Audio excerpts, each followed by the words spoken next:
مجھ جیسا ناقص العقل اور ناقص العلم انسان اس ذات کی فضیلت کس طرح بیان کر سکتا ہے کہ جس کے بارے میں صادق آل محمد نے فرمایا ہو انما سمیت فاطمہ لأن الخلق فطم عن معرفتها۔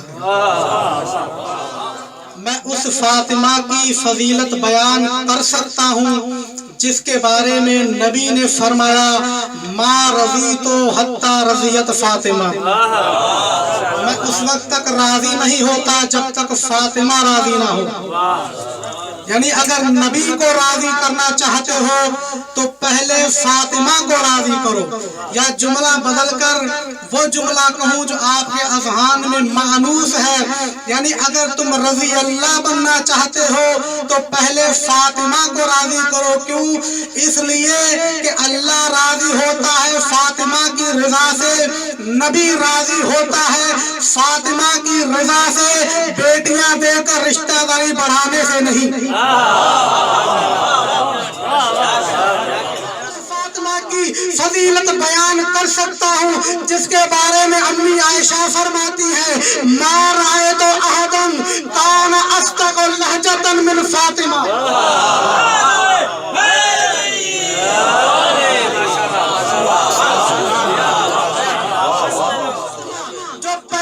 صدق و صداقت بن کر مباہلہ کے لیے نکل پڑے تو عیسائیوں کو کہنا پڑ جائے کہ مباہلہ نہ کرنا۔ کیوں؟ اگر یہ خاتون اشارہ کرتے تو پہاڑ ڈگمگا جائے۔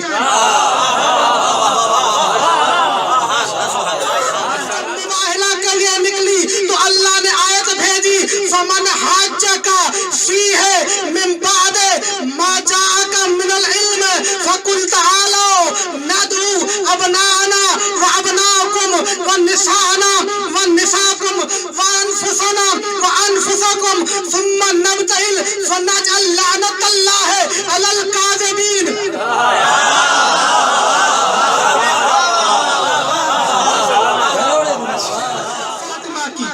کہ اگر دنیا میں آ جائے تو اپنے بابا کو دشمنوں کے تانوں سے بچا لے، اگر آخرت میں آ جائے تو شیعوں کو جہنم سے بچا لے۔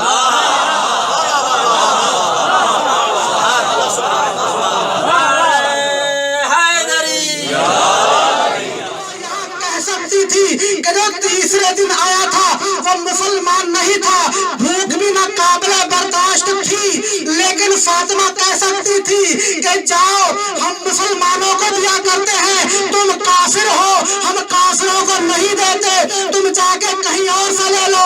لیکن منبر کے تقدس کی قسم ہے جس طرح پہلے مسلمان کو دیا، جس طرح دوسرے مسلمان کو دیا، اسی طرح تیسرے دن کافر کو دے کر فاطمہ نے دنیا کے سامنے یہ واضح کر دیا کہ یہ تحلیل فاطمہ ہے، یہ در بطول ہے، یہ باب بنت رسول ہے۔ یہاں مذہب و ملت کی تفریق نہیں ہوتی، یہاں جو بھی سچے دل سے آ جائے خالی نہیں جاتا۔